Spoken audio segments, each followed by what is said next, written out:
All right, ladies and gentlemen, boys and girls, feast your eyes and tune your ears. It's that time again.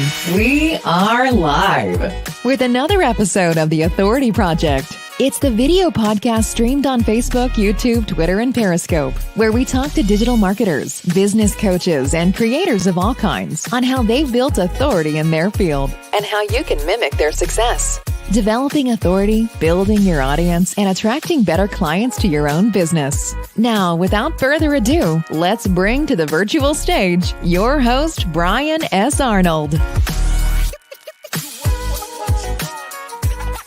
All right, it's Brian S. Arnold here for another great episode of The Authority Project. I am here now with my new good friend here, ST Rappaport. What the ST stands for, we don't know. We don't know if she's going to reveal that or not, whatever. It's ST to you, ST Rappaport. And she is on here to help us, she says, to learn the power, rather, of your other hand. Very interesting topic. I'm excited to understand what this is and what this means. I'm sure you are too. So we're going to get started here. How are you doing today, ST? Awesome. Thank you so much for having me. I'm really excited. I'm excited too. So let's get started. Before we dive into it, just let us know, first of all, who you are personally and then professionally. Okay. First of all, SD really comes from like ESTEE or ESTY. But from when I was really little, I just cut off those extra letters because for some reason it was too long for me and it just stuck to SD. So that's what it stands for. Okay. Just like the letters like that. Who I am a relationship photographer, a creative journal expressive arts coach, and I host the Life Picks Relationship podcast. Awesome. Short and sweet. We're getting started here because we got a lot to cover. So tell us now, what current project are you currently working on at the moment? Currently, I just finished building the course called Genius Relationships, where I got top relationship experts each create videos, and every week you get a new video from another expert with worksheets and steps to go and get yourself out of this situation that we're now in Corona and take your relationship to the next level. So I just finished that, and now continuing to work on the podcast is currently at the moment. That's a big deal because the podcast is a lot of work. Oh, yeah. I know that all too well. So awesome stuff. That project sounds very interesting.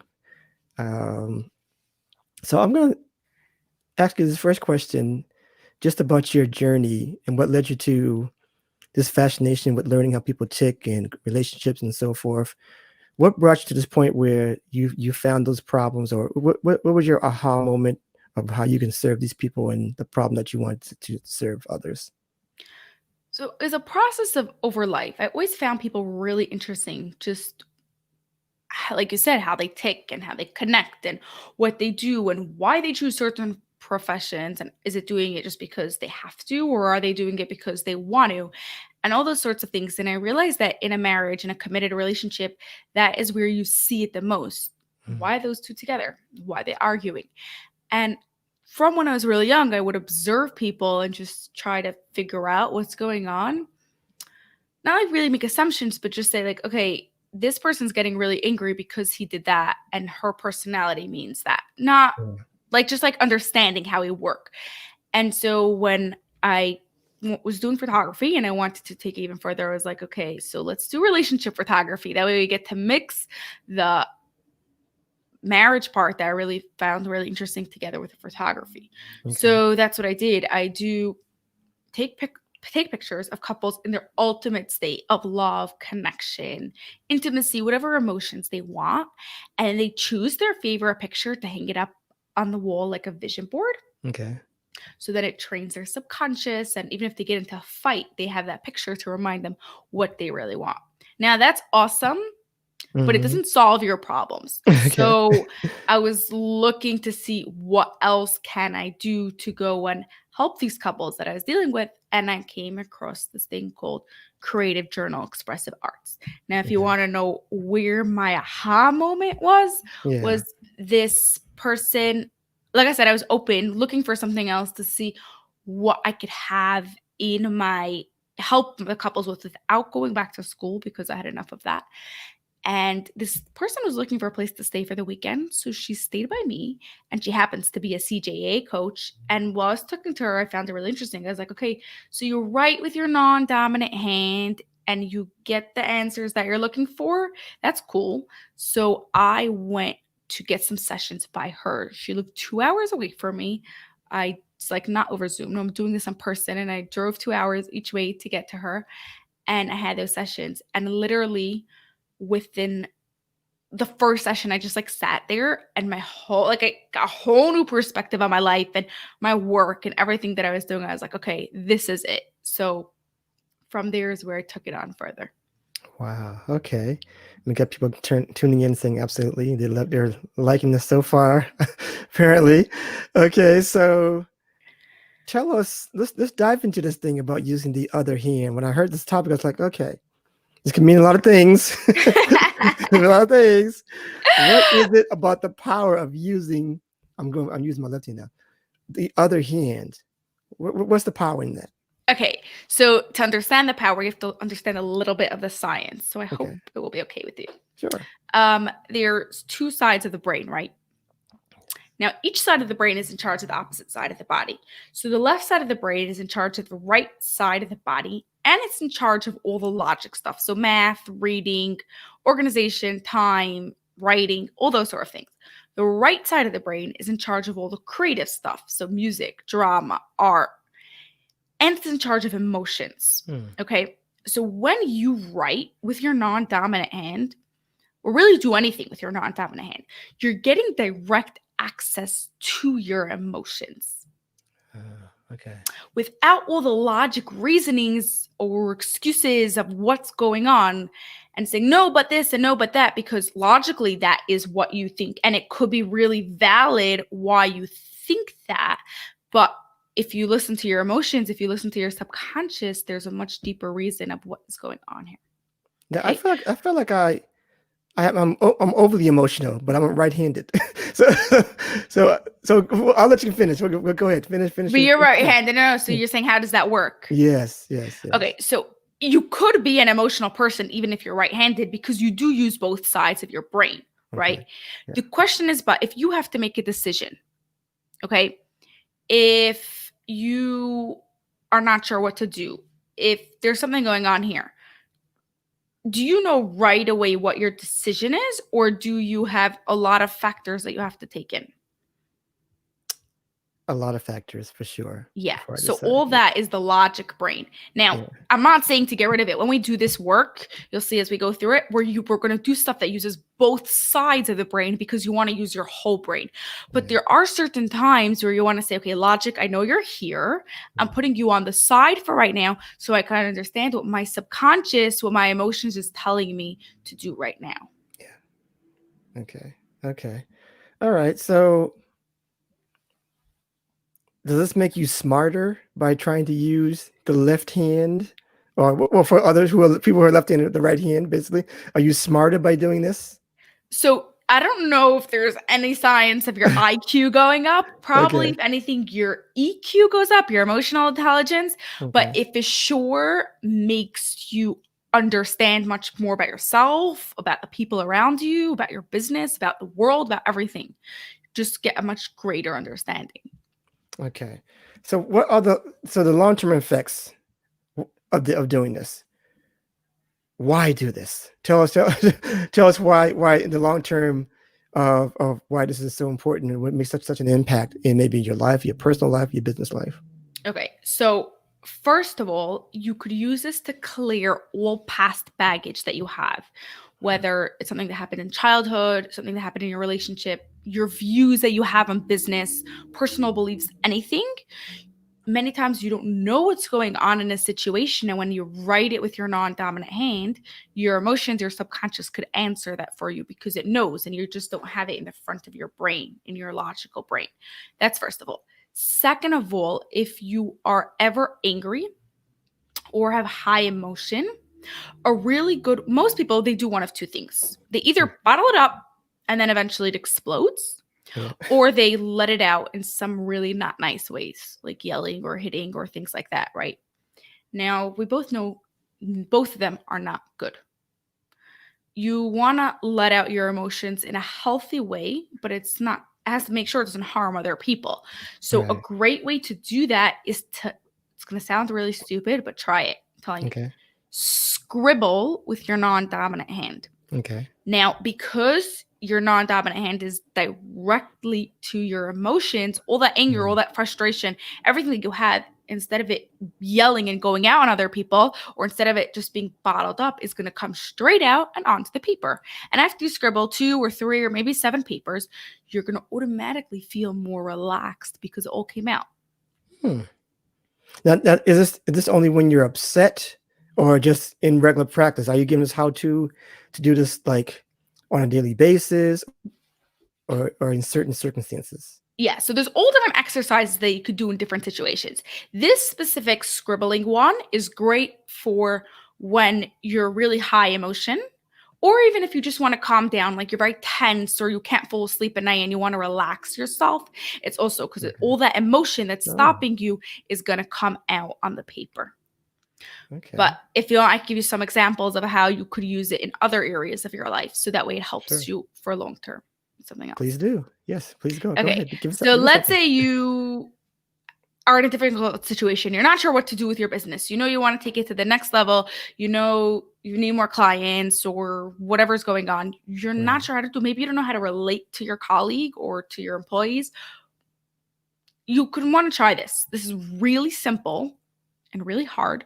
Okay. And it could help you literally with almost any area of your life. Okay. What you'll want to do is take plain paper and some markers and draw with your non-dominant hand a picture of that difficult situation. So let's say you want more clients. You're going to draw maybe clients coming in or more sales or however your mind is thinking of that, and just draw that picture. Now, it doesn't have to be beautiful. You're not hanging it up in your office. It is just some stick figures or some sort of diagram or something that shows you a representation of what you want. Okay. Once you do that, you're going to take 2 markers, because it's way funner than pens, and one in each hand. Okay. And now you're going to have a conversation between your 2 hands, which is really between your 2 brains. Remember, I said we're using the whole brain here, not just your right brain. You want to use also the left brain. Okay. So what you're going to do is, whenever you're thinking logically, you're going to ask questions. You're thinking logically, right? With your dominant hand. Okay. And you're going to answer the questions without thinking with your non-dominant hand, and just let that subconscious mind answer for you. Okay. So you're going to be talking to the picture, which is just the situation. It's easier for your mind to work that way. And ask the picture, who are you? And with your dominant hand, remember you're writing that, who are you? And just answer with your non-dominant hand without thinking whatever answer comes out. Okay. More clients, greater revenue, whatever you want, right? Okay. Who are you? Next question, how do you feel? And answer without thinking. Next question, why do you feel this way? And answer without thinking. And then what can I do to help you? And answer without thinking. And then you could continue the dialogue with whatever your own questions are, because whatever questions you have, because while you're doing it, things might come out and you'll be really surprised. And then you might have more questions about that. So just ask those questions with your right hand, with your dominant hand. I'm so sorry, it is not your right hand. Yeah, right. With your dominant hand, and answer with your non-dominant. And you might just be really, really, really surprised. Do you get that? I do get that. I am still struggling, though, with how difficult it will be hard for me to write with my left hand, because I'm a righty. But it seems like it's a long process, though, just because of the writing part of it. Is it just writing that's about using the non-dominant hand, or are there other things that can be done outside of that? Yeah, you're right that the writing takes much longer because you're creating new neuron connections. Your body's not used to it. is just like weird why you write with your non-dominant hand. So Right. you could do a whole bunch of other things. I'll give you examples in a second. Okay. But when you write, then you actually get words and real answers. So Okay. if you want a clear answer, what should I do now? Yeah. You'll get that answer when you write. When you just scribble with your non-dominant hand to let out your emotions, it's much easier. You're just scribbling, but that's releasing emotions, but it's not giving you answers. So other things you could do with your non-dominant hand is do things with clay. It's really good. It lets out emotions. Even just practicing doing anything, eating with your non-dominant hand or brushing your teeth will create more of that neuron connections and both parts of your brain working together. Okay. Gotcha. Great stuff so far. Great stuff. This is very, very fascinating to me. So let's delve into some other things here about what you do. I know you're working on this podcast. The topics there. You deal with sexual health, correct? I deal with Sexual health? relationships in general, Okay. marriage. So Marriage. Okay. sexual health is part of that. Yeah. So what led you to this topic of just relationships and how important it is, sexual or otherwise, sexual health or just relationships, getting people to, I guess, stay together, or joining or getting into the right relationships all the time. What got you into that phase of your journey? So as I said, I was working with couples.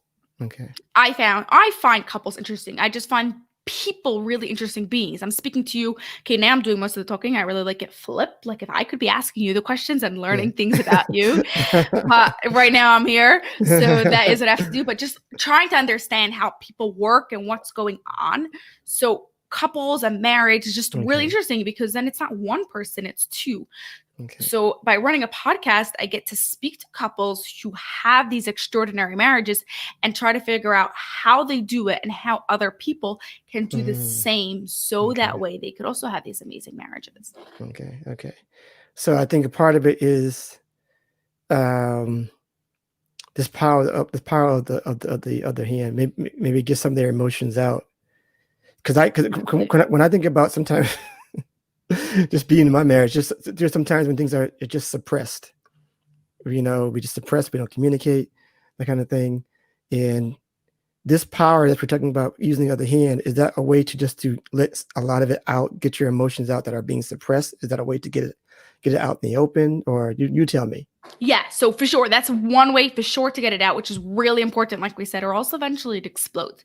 What it also helps with a lot is understanding certain pattern behaviors and why you're doing certain things. How come every single time you do this, your wife gets upset? Or why do you get angry every time she does that? That is just, why? Like, I want to change that. And like, so when you might say, okay, so she left her shoes on the floor again, or he didn't do that, or whatever it is, then you're stuck in the moment of what actually happened. When you go and journal about it and write about it with your non-dominant hand, then you could understand the deeper reason and actually solve that problem. Yes. So I think that a lot of this, even with relationships, with your business, there's this one little thing called fear, or the fear of rejection or embarrassment that we all don't want to have in our lives. We do not like to be embarrassed. We all think maybe we all have a little bit too much pride. And how do you get things out without sounding like an idiot when doing so? That's my question to you. Okay, so the one thing I absolutely love about this is that no one in the world has to know what's going on. You have a journal, you have a place where you keep all your papers, everything that you wrote, and no one gets to look at it unless you decide that this person is safe. Okay. So if you wrote something about business, you might want to then share it with your business partner. Maybe you'll want to tell it to them. Maybe you'll want to show them the paper, but you don't have to worry while you write that someone's going to see it, because or else it's not going to work, because your body first and foremost is going to protect itself and protect you. So you might even try this and see that you're not getting any answers and be like, okay, never mind, I give up on this. Try it again in a few days and again a few days later, because just like when you meet a stranger the first time, you don't go and tell them all your problems. Your mind is not going to go and tell you all the things that it thinks if it never trusted what the process, didn't trust what's going on here. So once you show it a few times that, hey, no one's looking at this is safe, then you'll see slowly, you'll be getting more and more answers. So let's say, like you said, you have this fear of rejection, this for fear of something else. So let's say you journaled something or what to do in your marriage. Okay. Right. Now you want to go and tell your partner that, but it's really hard for you. You're embarrassed. Yes. You don't know what to do. What do you do now? Yes. You could journal about how should I go and tell them, because that will go and tell you the answer. Maybe there was something you didn't think about.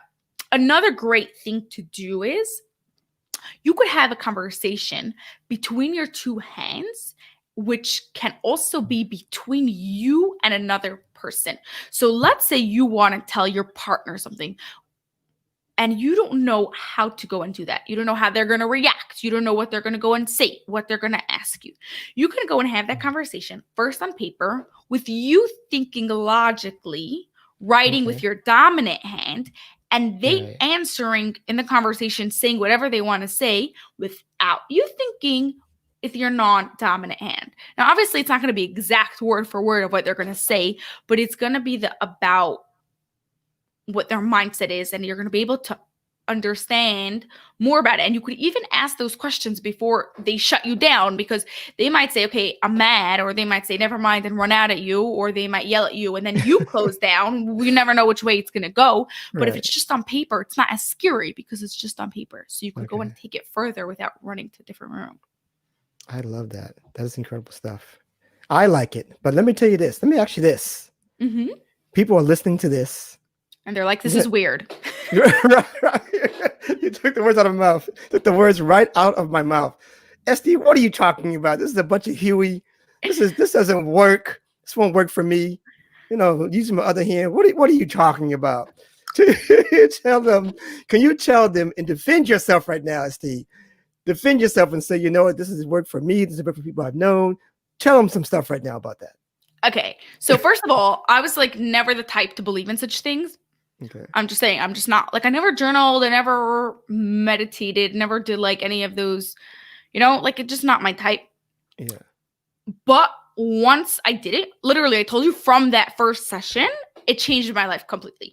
So I always tell people, until you try it, and not just once, because remember, it's a process. Until you try it a few times, don't say anything. You could maybe think it's weird, but still try it. Be open to it and see maybe there's something there.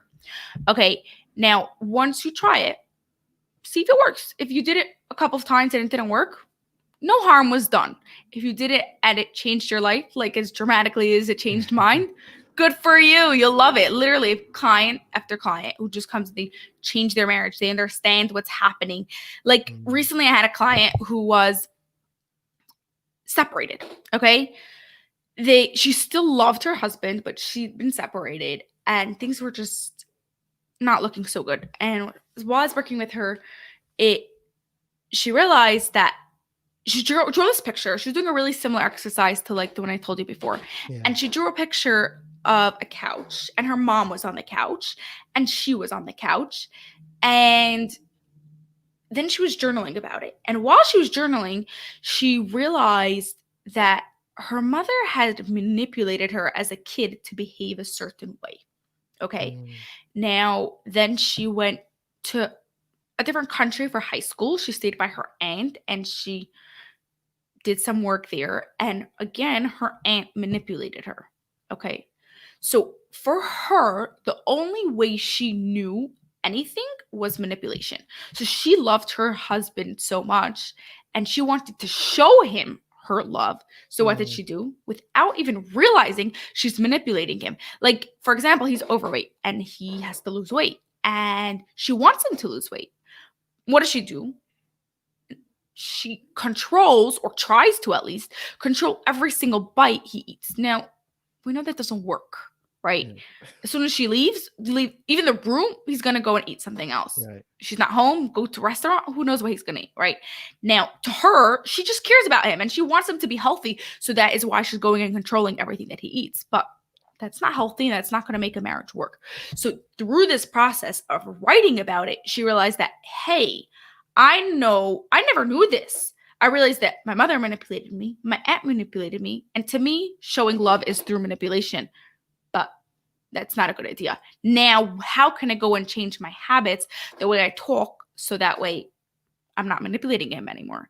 And then from there, she was able to move forward. And just recently, she actually moved back in with him. So it's a process. You're going to want to try it, see it for yourself, and see if it works. No harm is done if you write on some paper, okay? See, there's proof, people. See, there's the proof right there. She showed you guys. So incredible stuff. Incredible. I love all of this. I'm going to try this out. I'm scared about it, but I'm going to try this out for sure. Let me know how it goes. Okay, definitely. I have one last question for you before we get out of here. This is a question I ask all of my guests. And it simply goes like this. There are people out there who are listening right now. They're watching you. They love they love your answers. They love what you're trying to do, who you're trying to serve. They have similar interests. They have a similar pathway. They want to serve some of the same people like you are. Can you tell them in just a few brief moments of give them some little bit of guidance of how they too can become an authority in this space? So I think that it's really important for you to go and do whatever you do before you go and recommend anything.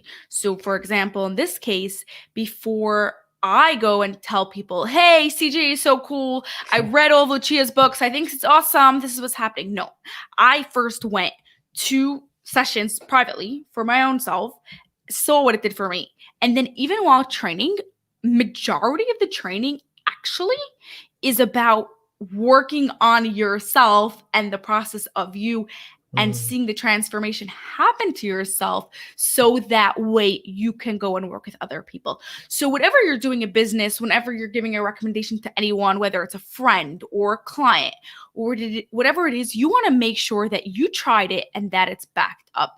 Now I know I've done it with myself. I know that CJA works, so I could go and say that CJA is awesome. I love it. Incredible stuff. Great answer. Great answers all around. I hope everybody giving this person a standing ovation for helping us learn about the power of the other hand. This is incredible content.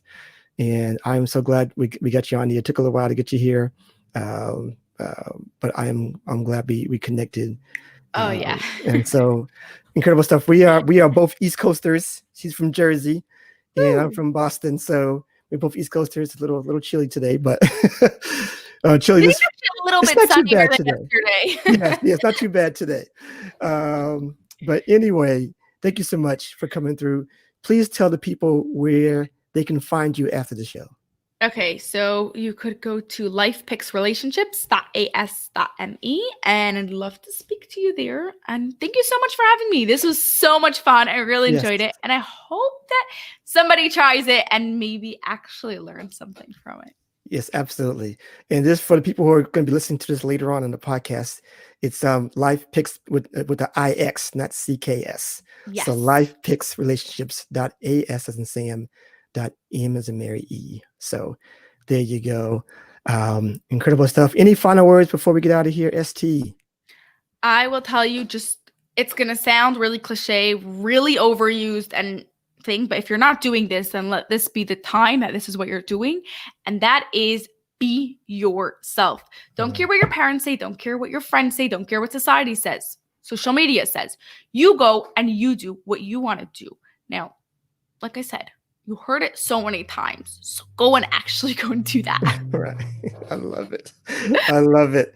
Be yourself, guys. Do what you want to do. See? Do what you want to do. Especially right now in 2020, you have decisions. I know some of you have been laid off and you're trying to figure out where to go.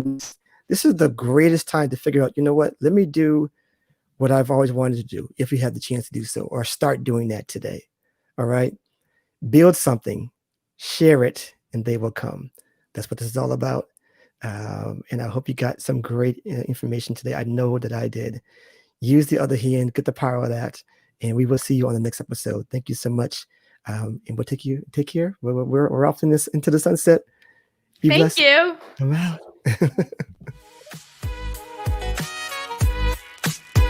And that's a wrap for this episode of The Authority Project. Thanks so much for tuning in. And if you like what you heard, we want to hear from you. Subscribe, rate, and give an honest review. Share and tell your friends so they can hear too. And for even more authority-building tactics, be sure to sign up at theauthorityletter.com. Get free weekly content and ongoing digital product giveaways to help you on your entrepreneurial journey. We certainly hope you got a key takeaway, or maybe an aha moment from today's broadcast. Just remember, it's your authority. Build it, share it, and they will come. Until next time.